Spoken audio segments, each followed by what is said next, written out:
दोस्तों आज हम आपको मक्का मदीना की असली सच्चाई से रूबरू कराने वाले हैं।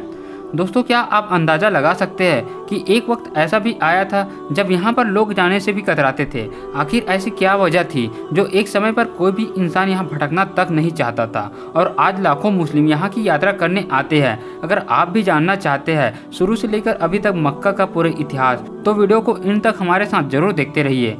दोस्तों जिस तरह हमारे हिंदू धर्म में 4 धामों को सबसे पवित्र तीर्थ स्थान कहा जाता है और ऐसा माना जाता है कि जो भी इंसान एक बार इन तीर्थ स्थानों की यात्रा कर लेता है उसकी ज़िंदगी की सारे पाप धुल जाते हैं। ठीक उसी तरह इस्लाम धर्म में भी मक्का मदीना को बेहद ही पवित्र माना जाता है और ज़िंदगी में एक बार मक्का मदीना की यात्रा करना हर मुस्लिम का ख्वाब होता है। दोस्तों सऊदी अरब में मौजूद मक्का और मदीना शहर मुस्लिमों के लिए सबसे पवित्र शहर माने जाते हैं और हर मुस्लिम की ये ख्वाहिश होती है कि वो ज़िंदगी में एक बार तो यहाँ की यात्रा जरूर करे और यहाँ आकर काबा की परिक्रमा करके अपने गुनाहों का पश्चाताप करे। दोस्तों इस्लाम धर्म में काबा की क्या अहमियत है इसका अंदाजा आप इसी बात से लगा सकते हैं कि पूरी दुनिया की सभी मुस्लिम केवल काबा की ओर मुंह करके नमाज अदा करते हैं। आपको बता दें कि काबा क्यूब के आकार की एक इमारत है जो कि ग्रेनाइट के पत्थरों से निर्मित की गई है। काबा की लंबाई 40 फुट और चौड़ाई 33 फुट है। काबा में एक छोटा सा दरवाजा भी मौजूद है और इसके पूर्वी कोने में जमीन से करीबन 5 फीट की ऊंचाई पर एक काला पत्थर मौजूद है। काबा की 7 बार परिक्रमा करने के बाद सभी यात्री इस पत्थर को चूमते हैं और ये पत्थर मुस्लिमों के लिए सबसे पवित्र पत्थर बताया जाता है। इसके चारों ओर मौजूद बिल्डिंग को मस्जिद अल हरम के नाम से जाना जाता है। दोस्तों काबा के बारे में इतना सब कुछ जानने के बाद आपके जहन में ये सवाल तो जरूर आ रहा होगा कि आखिर इसका निर्माण कब और कैसे हुआ था। आपको बता दें कि काबा के निर्माण को लेकर कई अलग अलग बातें बताई जाती है। कुछ लोगों का मानना है कि काबा का निर्माण फरिश्तों ने किया था। इसके अलावा मक्का में काबा के निर्माण को लेकर यह भी बताया जाता है कि जब अल्लाह ने आदम और हव्वा नाम के पहले मर्द और औरत को बनाया था तो उन्होंने उन दोनों से नाराज होकर उन्हें धरती पर भेज दिया था।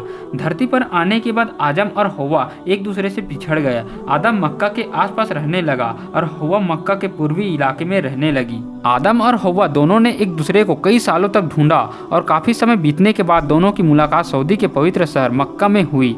एक दूसरे से मिलने के बाद अल्लाह का शुक्र अदा करने के लिए आदम ने अल्लाह का सजदा किया, जिसके बाद इस जगह पर काबा का निर्माण किया गया। इसके अलावा दोस्तों काबा के निर्माण की एक और कहानी भी बताई जाती है, जिसके मुताबिक इस्लाम के पैगंबर माने जाने वाले हजरत इब्राहिम ने अपने बेटे हजरत इस्माइल के साथ मिलकर इस जगह पर काबा का निर्माण किया था।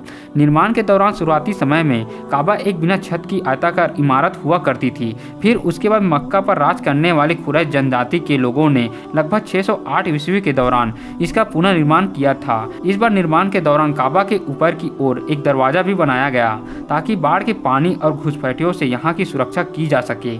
इसके अलावा मुस्लिम मान्यताओं के अनुसार ये बताया जाता है कि 620 ईस्वी में हजरत मोहम्मद साहब ने पहली बार मक्का से यात्रियों के लिए यात्रा शुरू की और आज इसी जगह को मदीना के नाम से जाना जाता है। 629 से 630 ईस्वी के दौरान जब हजरत मोहम्मद साहब वापस मक्का लौटकर आए थे तो उन्होंने देखा कि इस जगह को अल्लाह की इबादत के लिए इस्तेमाल किए जाने लगा था। दोस्तों काबा में नीचे की ओर एक काला पत्थर मौजूद है और इस काले पत्थर के बारे में बताया जाता है कि यह काला पत्थर इस दुनिया का नहीं है, बल्कि इस काले पत्थर को इस्लाम के पैगम्बर हजरत इब्राहिम अल इस्लाम जन्नत से लेकर आए थे। दोस्तों इनके बारे में कहा जाता है कि केवल इस्लाम धर्म के लोग ही नहीं बल्कि यहूदी और ईसाई भी इन्हें अपना पैगंबर मानते हैं। काबा में मौजूद इस काले पत्थर के बारे में बताया जाता है कि जब इस पत्थर को काबा में रखा गया था तो ये बिल्कुल सफेद और चमकदार था, लेकिन जैसे जैसे इस दुनिया में पाप और अत्याचार बढ़ता गया वैसे ही दिन प्रतिदिन इस पत्थर का रंग काला होता गया। दोस्तों क्या आप सोच सकते हैं कि जिस तरह हमारे हिंदू धर्म में भी 4 युगों का जिक्र देखने को मिलता है, सतयुग, त्रेता युग, द्वापर युग, कलयुग, और हर युग के साथ पाप बढ़ता ही जा रहा है, उसी तरह इस्लाम धर्म में भी इस बात का जिक्र देखने को मिलता है। और इस्लाम धर्म के कई जिले इलाहियों का कहना है कि जैसे जैसे दुनिया आगे बढ़ रही है उसमें पाप बढ़ता ही जा रहा है और इसी वजह से जन्नत से लाए हुए इस पत्थर का रंग काला पड़ता जा रहा है। हजरत मोहम्मद साहब ने अपनी मौत से पहले 632 ईस्वी में आखिरी बार हज की यात्रा की थी और आपको बता दें कि मक्का ही वो पहला स्थान है जहां से इस्लाम धर्म की नींव रखी गई थी, यानी इस्लाम धर्म की शुरुआत हुई थी। अल्लाह ने हजरत मोहम्मद साहब को पैगाम दिया, जिसके बाद से पूरी दुनिया में इस्लाम का नूर भी यहीं से फैलना शुरू हुआ और धीरे धीरे इस्लाम धर्म का प्रचार पूरी दुनिया में होता गया। पहले तो मक्का एक वीरान रेगिस्तान हुआ करता था, लेकिन धीरे धीरे समय के साथ साथ इसके आसपास कई शहर बसने लगे, फिर घनी आबादी फैलने लगी। धीरे धीरे आबादी बढ़ने के साथ साथ यहाँ पर मौजूद काबा का स्वरूप भी बदलता चला गया, क्योंकि हर आने वाले साल के साथ यहाँ पर आने वाले तीर्थ यात्रियों की संख्या भी कई गुना बढ़ती गई। और फिर इसके लिए इसके आसपास मौजूद क्षेत्रों को काफ़ी डेवलप किया गया, ताकि ज़्यादा से ज़्यादा लोग यहाँ पर आकर अल्लाह की इबादत कर सके।